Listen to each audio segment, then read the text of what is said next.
€4 കൊടുത്ത് മേടിക്കുന്നതിന് അറ്റ്ലീസ്റ്റ് €8 എന്തെങ്കിലും വർത്ത് ഉണ്ടാവും എന്നാണ് ഞാൻ വിശ്വസിക്കുന്നത്.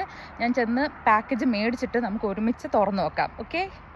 Hello guys, welcome back to food and family. ഇത്രയും ഡയലോഗ് കഴിച്ച് ഞാൻ അങ്ങോട്ട് പോകുന്നതെന്നല്ലേ, നമ്മൾ ടു ഗുഡ് ടു ഗോ എന്ന് പറഞ്ഞ ആപ്പിൽ ഒരു പാക്കേജ് ബുക്ക് ചെയ്തിട്ടുണ്ട്, ഒരു സർപ്രൈസ് പാക്കേജ്. ഇവിടെ തൊട്ടടുത്തല്ല, ഒരു 2 കിലോമീറ്റർ പോയി കഴിഞ്ഞാൽ ഒരു റവേ ടു ഗോ ഉണ്ട്. അവിടെ നിന്നാണ് നമുക്ക് കളക്ട് ചെയ്യേണ്ടത്. അപ്പോൾ അതേ ബസ്സിലൊക്കെ കയറി കുറച്ച് ദൂരമൊക്കെ നടന്ന് നമ്മൾ സ്ഥലത്തെത്തിയിട്ടുണ്ട്. And we collected the package. Surprise package കിട്ടി. നമുക്ക് എന്തൊക്കെയാണ് ഉള്ളതെന്ന് ഓരോന്നോരോന്നായിട്ട് നോക്കാം. അപ്പം നമ്മൾ ടു ഗുഡ് ടു ഗോ നമ്മുടെ പാസ് കളക്ട് ചെയ്ത് കൊണ്ടുവന്നിട്ടുണ്ട്. അപ്പം നമുക്ക് അൺബോക്സിങ് ചെയ്യാം. ആദ്യം ഒരു വലിയൊരു ബ്രെഡാണ് കിട്ടിയേക്കുന്നത്. ഇതിൻ്റെ എക്സ്പയറി ഡേറ്റ് 14/7 ആണെന്നാണ് എനിക്ക് തോന്നുന്നത്.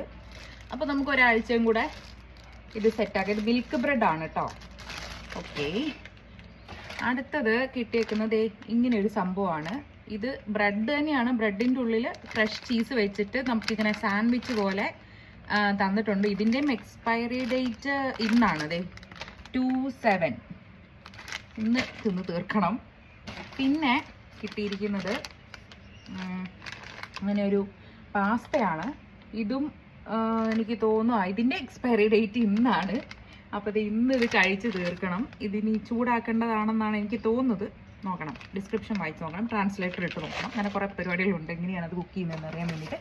പിന്നെ നമുക്കൊരു ക്രോസാൻഡും തന്നെയല്ലേ പറയുന്നത്, എനിക്കറിയത്തില്ല, ഇപ്പോഴും ഞാൻ അതിൻ്റെ പ്രൊനൗൺസിയേഷൻ പഠിച്ചിട്ടില്ല. ക്രോസാൻഡും പിന്നെ ഒരു റോസിൻ ആൻഡ് റോഷൻ എന്ന് വെച്ചാൽ നമ്മുടെ ഉണക്കമുന്തിരി ഇട്ട ബ്രെഡില്ലേ, അതും കൂടെ കിട്ടിയിട്ടുണ്ടായിരുന്നു. പിന്നെ ഇതിൻ്റെ എല്ലാം ബില്ലാണ് ഈ കാണുന്നത്.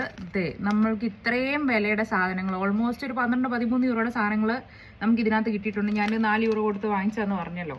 അപ്പോൾ ഈ വീഡിയോ ഹെൽപ്ഫുൾ ആയെന്ന് വിചാരിക്കുന്നു. ഇനിയും ഇങ്ങനത്തെ ജർമ്മൻ വിശേഷങ്ങൾക്ക് വേണ്ടിയിട്ട് സബ്സ്ക്രൈബ് മൈ ചാനൽ.